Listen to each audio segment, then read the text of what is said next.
Shalom, selamat pagi saudara sekalian. Senang bisa kembali berjumpa dengan saudara dalam acara Light of Revival, renungan firman Tuhan yang akan memberkati kita sepanjang hari ini.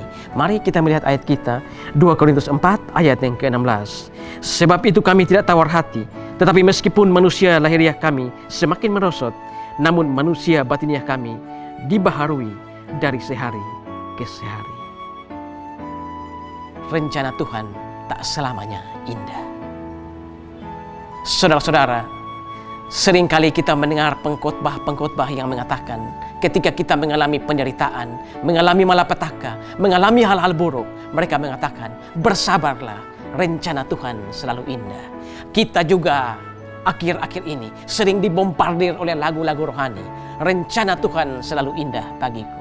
Tetapi saudara-saudara, rencana Tuhan tak selamanya indah bagi kita. Rencana Tuhan bisa indah, rencana Tuhan bisa buruk bagi kita, tapi rencana Tuhan tak selamanya indah. Mari kita melihat tokoh-tokoh Alkitab. Apakah rencana Tuhan untuk mereka selalu indah? Abraham, ketika Tuhan menyuruh dia, memerintahkan dia untuk pergi dari negerinya, meninggalkan ayah ibunya, meninggalkan sanak saudaranya, meninggalkan semua yang ada di negerinya, pergi ke satu negeri yang akan dikatakan oleh Tuhan, yang akan ditunjukkan oleh Tuhan kepada dia. Ketika itu Abraham tidak tahu negeri mana. Kalau kita saat ini kita tahu Kanaan, karena kita sudah membaca kisahnya. Tetapi pada saat itu Abraham tidak tahu negeri mana yang Tuhan maksudkan. Abraham berjalan sebagai seorang musafir dari satu tempat ke satu tempat, dan akhirnya dia tiba di Kanaan. Ternyata saudara-saudara, ketika Abraham tiba di Kanaan, Kanaan bukan tempat yang tidak berpenduduk. Di situ ada orang-orang, di situ ada penduduk. Salah satunya adalah suku Het. Dan ketika Abraham tiba di Kanaan, negeri itu tidak kunjung diberikan oleh Tuhan kepada dia. Bahkan sampai Sarah istrinya meninggal pun, negeri itu tidak kunjung diberikan oleh Tuhan kepada Abraham. Berarti saudara-saudara, rencana Tuhan untuk Abraham tidak selamanya indah. Yesaya, ketika Tuhan berkata, siapa yang akan kuutus? Siapa yang mau pergi untuk aku? Yesaya berkata, ini aku Tuhan, utuslah aku. Tetapi saudara-saudara, tahukah saudara bahwa Yesaya ini dirancangkan oleh Tuhan, direncanakan oleh Tuhan sebagai pengkhotbah yang gagal. Yesaya ketika memberitakan firman Tuhan, orang-orang tidak akan menanggap. Orang-orang melihat namun tidak akan menanggap. Orang-orang mendengar tapi tidak akan mempedulikan kata-kata dari Yesaya yang adalah firman Tuhan. Di sini Yesaya dirancang Tuhan sebagai seorang yang gagal, seorang pengkhotbah yang gagal. Tetapi bagaimana dengan Yeremia 29 ayat 1? Sebab aku ingin ini mengetahui rancangan apa yang ada padaku. Bukan rancangan kecelakaan, tapi rancangan damai sejahtera. Dan aku akan memberikan kepadamu hari depan yang penuh harapan. Saudara-saudara, ayat ini diberikan kepada mereka, diberikan kepada bangsa Israel ketika mereka ada di pembuangan di Babel. Dan saat itu ada nabi-nabi palsu yang mengatakan bahwa 2 tahun lagi mereka akan dibebaskan dari Babel. Saudara, nabi palsu memang selalu mengatakan yang enak-enak. Nabi palsu memang selalu mengatakan sesuatu yang bohong. Faktanya, berapa lama mereka dibebaskan? 70 tahun. Itu artinya saudara, bahwa orang-orang yang mendengar janji ini, bahwa Tuhan akan memberikan damai sejahtera dan masa depan yang penuh harapan, orang-orang itu sudah mati. Maksud dari ayat ini adalah Tuhan akan memberikan hari depan yang penuh harapan, damai sejahtera, yaitu dengan kedatangan Yesus Kristus, di mana mereka akan mendapatkan damai sejahtera dan masa depan yang penuh harapan, bukan dalam dunia ini, tetapi di dalam kekekalan. Tetapi saudara, terlepas dari semua itu, rencana Tuhan untuk Yesaya tak selamanya indah. Tuhan Yesus Kristus, ketika dia datang ke dalam dunia, turun ke dalam dunia untuk menjadi tumbal penebusan dosa, menjadi tumbal penebus dosa bagi engkau dan aku.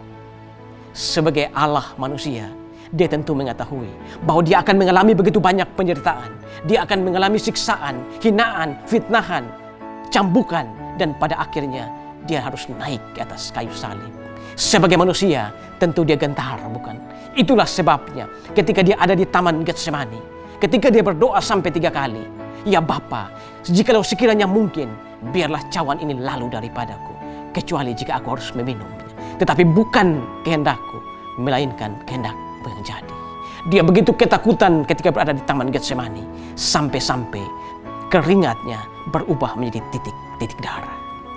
Dan pada akhirnya cawan pahit itu harus diminum oleh Yesus. Dan Yesus akhirnya naik ke atas kayu salib menjadi tumbal penebusan dosa bagi engkau dan aku. Berarti saudara-saudara, rencana Tuhan, rencana Allah Bapa untuk Yesus Kristus tak selamanya indah. Paulus, dia adalah seorang penganiaya jemaat. Ketika dia masih bernama Saulus, dia mengejar orang-orang yang ada di jalan Tuhan, murid-murid Tuhan. Dia mengejar, membunuh, memenjarakan mereka, menyiksa mereka habis-habisan. Satu saat, dengan misi khusus ke Damsyik, dia akhirnya bertemu dengan Tuhan Yesus. Tuhan hadir dalam satu penampakan dengan satu cahaya yang begitu terang. Saulus sampai rebah ke tanah, dan sesudah itu dia buta. Faktanya saudara, ketika Paulus bertobat dan dia mulai melayani, dia mengalami begitu banyak hal buruk. Kedinginan, kelaparan, terkatung-katung di laut, di penjara, dicambuk. Dan dia mengalami begitu banyak hal buruk. Rencana Tuhan tak selamanya indah untuk Paulus. Tetapi ketika Paulus mengalami semua itu, dia tidak protes pada Tuhan. Dia justru berkata seperti ayat kita tadi, sebab itu kami tidak tawar hati. Sekalipun manusia lahiriah kami semakin merosot, namun manusia batiniah kami diperbaharui dari sehari ke sehari. Saudara-saudara, teladanilah tokoh-tokoh Alkitab, Abraham, Yesaya, Tuhan Yesus, dan juga Paulus. Sekalipun mereka menyadari bahwa rencana Tuhan tak selamanya indah bagi mereka, tapi mereka tidak protes pada Tuhan. Saudara-saudara, pagi hari ini, pahamilah rencana Tuhan untuk engkau. Kita mungkin mengalami penderitaan, kesakitan, malapetaka. Pahamilah bahwa rencana Tuhan tak selamanya indah bagi kita. Tapi rencana Tuhan yang tak selamanya indah bagi kita, ada maksud Tuhan bagi kita. Ketika kita memahami bahwa rencana Tuhan tak selamanya indah bagi kita, di saat seperti itulah kita akan berbuah besar bagi kerajaan Allah. Di saat seperti itulah kita akan berbuah lebat bagi kemuliaan Tuhan. Amin. Tuhan, terima kasih untuk firman pagi hari ini. Kami belajar dari firman bagaimana Paulus ketika dia bertobat dan mengalami begitu banyak siksaan. Dia berkata, kami tidak tawar hati, tidak protes pada Tuhan. Sekalipun manusia duniawi kami makin merosot, namun manusia batiniah kami dari sehari ke sehari terus diperbaharui. Biarlah kami juga diberkati dengan firman ini Tuhan.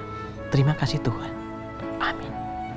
Saudara, saya terus mengajak saudara untuk menjadikan firman Tuhan sebagai pelita dan terang di sepanjang jalan hidup kita. Tuhan memberkati kita semua.